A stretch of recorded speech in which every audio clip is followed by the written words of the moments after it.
ये एमसीक्यू देखने में बहुत सिंपल है, लेकिन बोर्ड एग्जाम में इन्हीं क्वेश्चंस में 99% स्टूडेंट्स के मार्क्स कटते हैं। तो चलिए स्टार्ट करते हैं क्वेश्चन नंबर 7 से।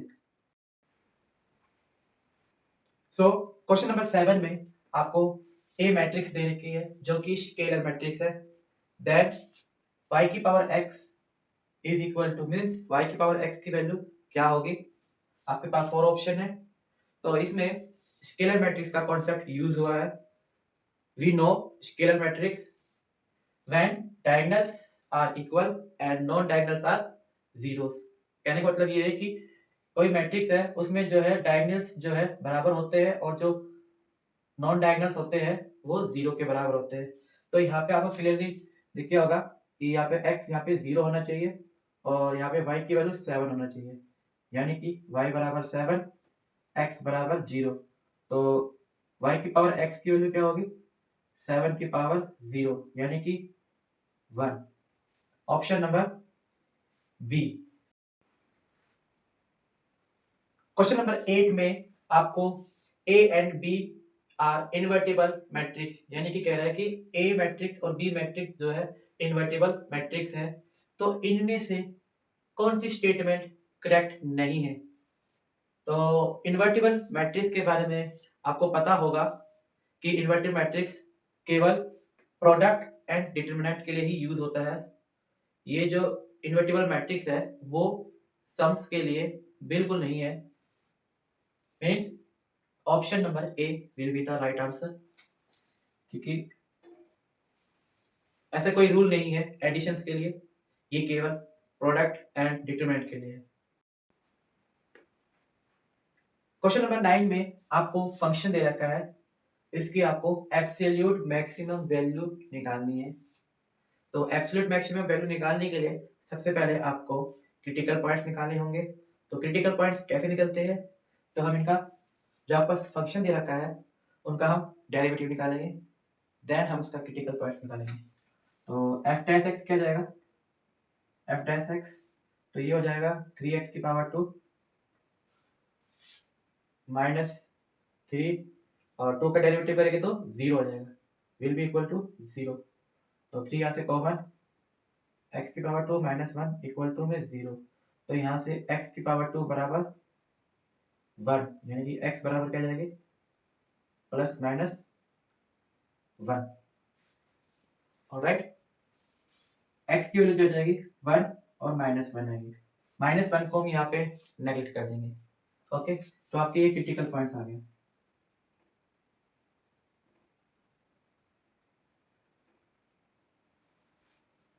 क्रिटिकल पॉइंट निकालने के बाद हम जो है जो आपके पास इंटरवल दे रखा है 0, 2 और 1, जो आपका क्रिटिकल पॉइंट निकला है इसमें हम तीनों वैल्यू को एफ ऑफ एक्स फंक्शन में पुट करेंगे, देन हम absolute maximum value find out करेंगे।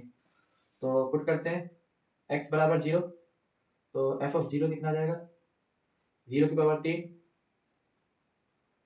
प्लस 2, ये 0 हो जाएगा, ये 0 हो जाएगा, तो एफ ऑफ 0 आ जाएगा आपके पास 2।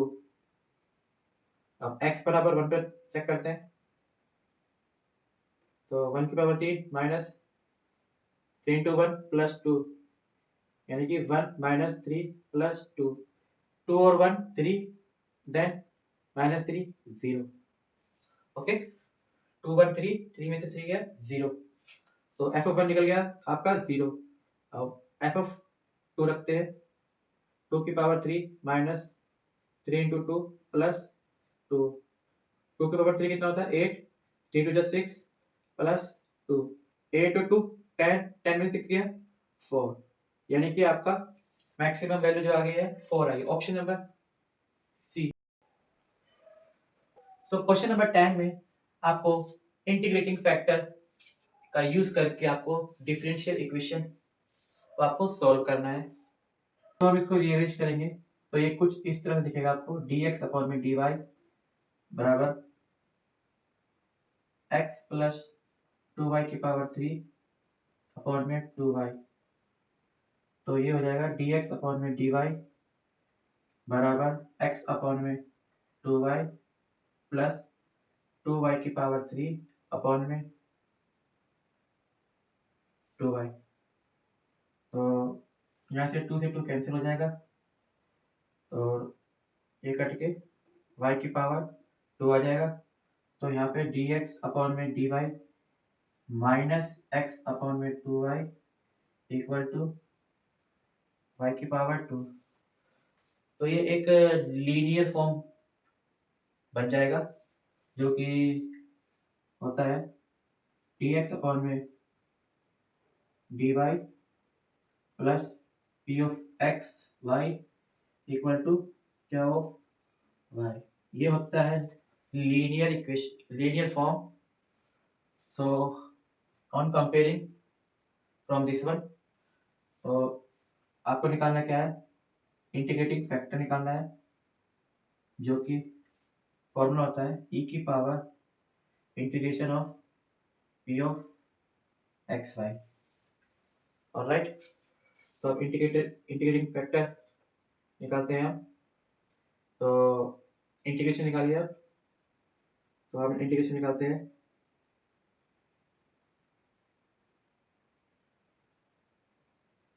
ई की पावर इंटीग्रेशन माइनस 1/2 वाई।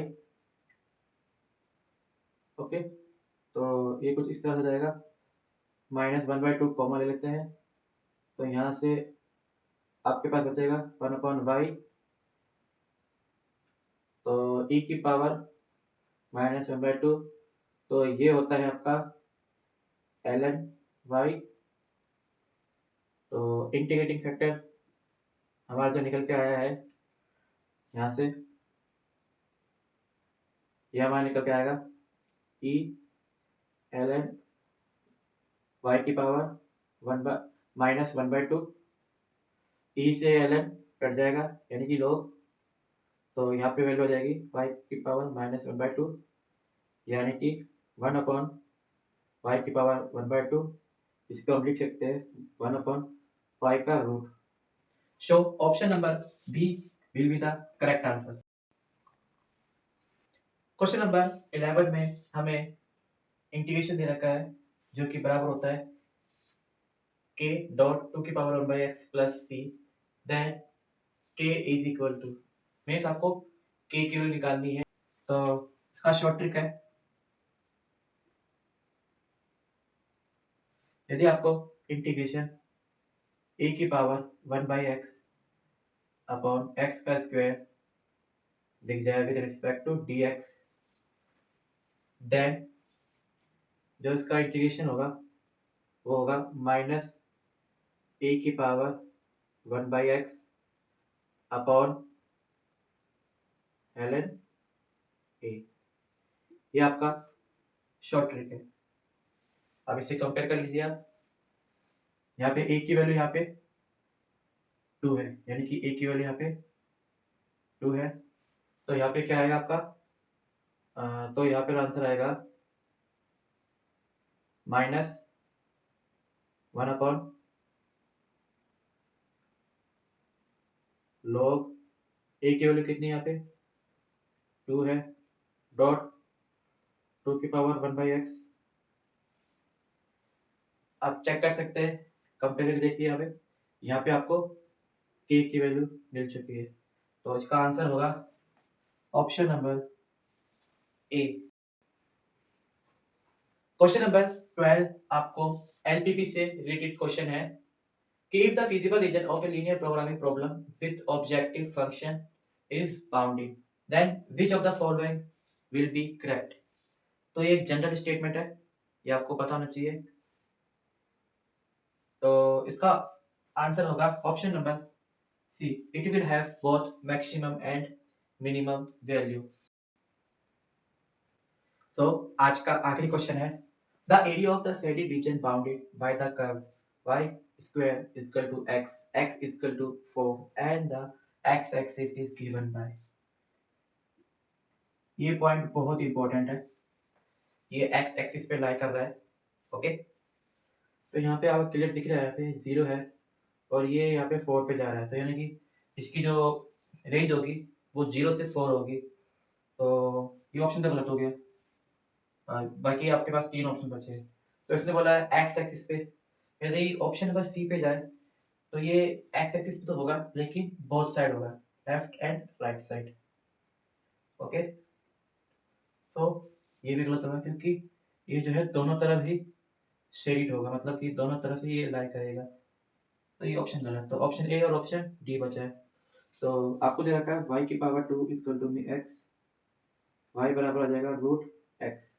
यदि यहाँ पे इसकी वैल्यू जीरो डालेंगे तो y बराबर जीरो आएगा, ठीक है। 4 डालेंगे तो 2 आएगा, है ना। तो आप क्लियर देख सकते हैं यहाँ पे इस साइड से।